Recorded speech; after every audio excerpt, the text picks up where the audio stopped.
Você entrou aqui hoje forte ou fraco? Há momentos da nossa jornada que a única coisa que nos mantém de pé é a mão do Senhor. Porque nós estamos fracos. Nós estamos, numa linguagem metafórica, Jairo, sem combustível nenhum para seguir adiante. Muitas vezes nos sentimos assim. E hoje nós vamos falar sobre isso. Todos precisam de força. Todos. Do menor ao maior, do mais inteligente ao menos inteligente, do que tem mais proeminência, do que tem menos, do que tem mais poder aquisitivo, do que não tem nada. Todos precisam de força.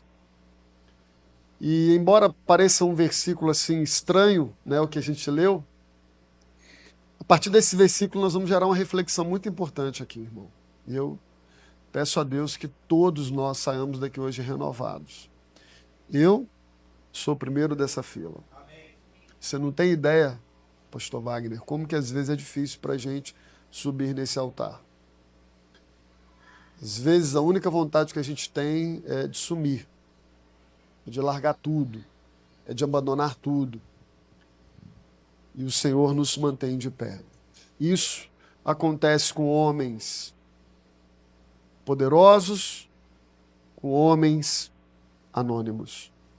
Isso acontece com pastores e líderes, isso acontece com pessoas que não têm uma posição eclesiástica, né, uma responsabilidade eclesiástica.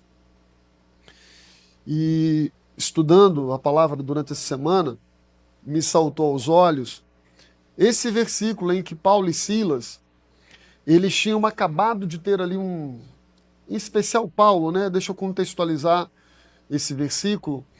Paulo está iniciando a sua segunda viagem missionária. Você sabe que Paulo era um fariseu muito zeloso e se tornou, pensando que estava certo, um perseguidor da igreja. Naquela época, os cristãos eram chamados de os do caminho. Não havia ainda nomenclatura de cristão. Isso surge depois, inclusive, em Antioquia, cidade em que o evangelho, né, saltou ali as muralhas de Jerusalém, as fronteiras de Jerusalém. Então, Paulo, mesmo depois de se converter, esperou um tempo, e um homem chamado Barnabé foi um instrumento de Deus para mover o propósito de Deus para o coração de Paulo. Paulo estava lá meio que escondido, esquecido lá em Tarso.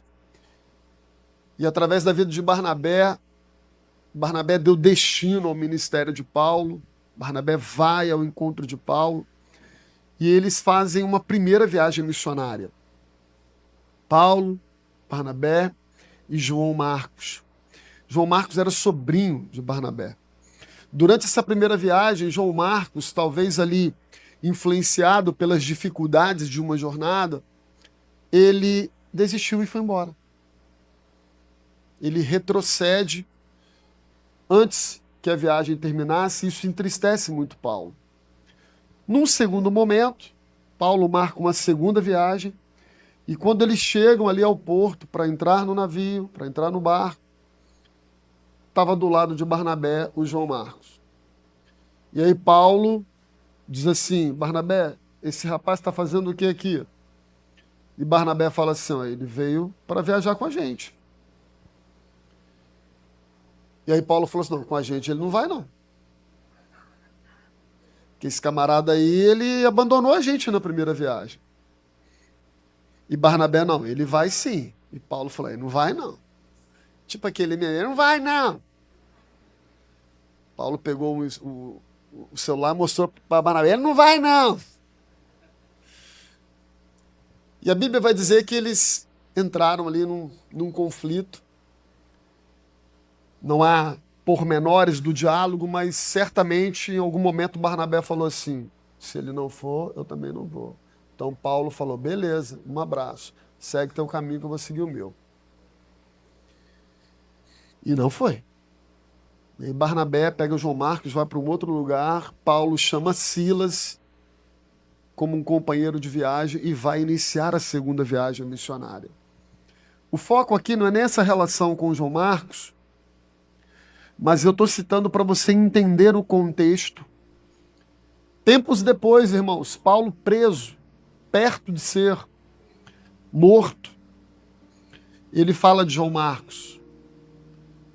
A gente não sabe como se deu esse reencontro, mas em tempos depois, Paulo vai escrever que João Marcos era um homem extremamente importante ao seu ministério. A gente não sabe como, mas houve um momento em que essa amizade foi restaurada e João Marcos se reergueu e foi um grande líder da igreja também. Então note, o foco nem vai ser essa relação de Paulo e João Marcos, que é linda. Isso aí dá um sermão maravilhoso. Mas de alguma forma ou de outra nos mostra o lado humano que nós nunca podemos deixar de esquecer. Porque em algum momento, pastor Lico, João Marcos também perdeu a sua força. E tem gente que ao perder a sua força, abandona mesmo o propósito.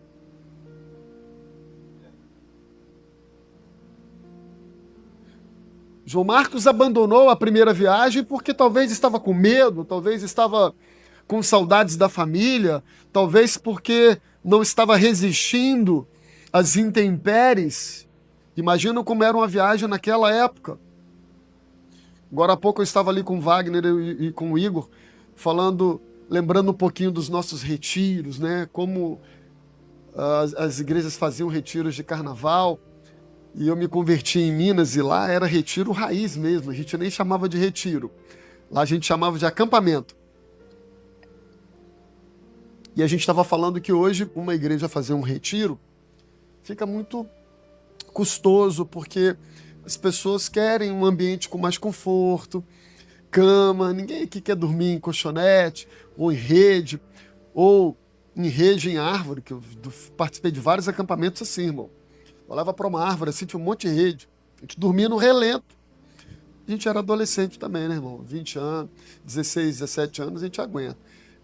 Agora com 50, 65, bico de papagaio, bico de tucano, bico de galo garnizé.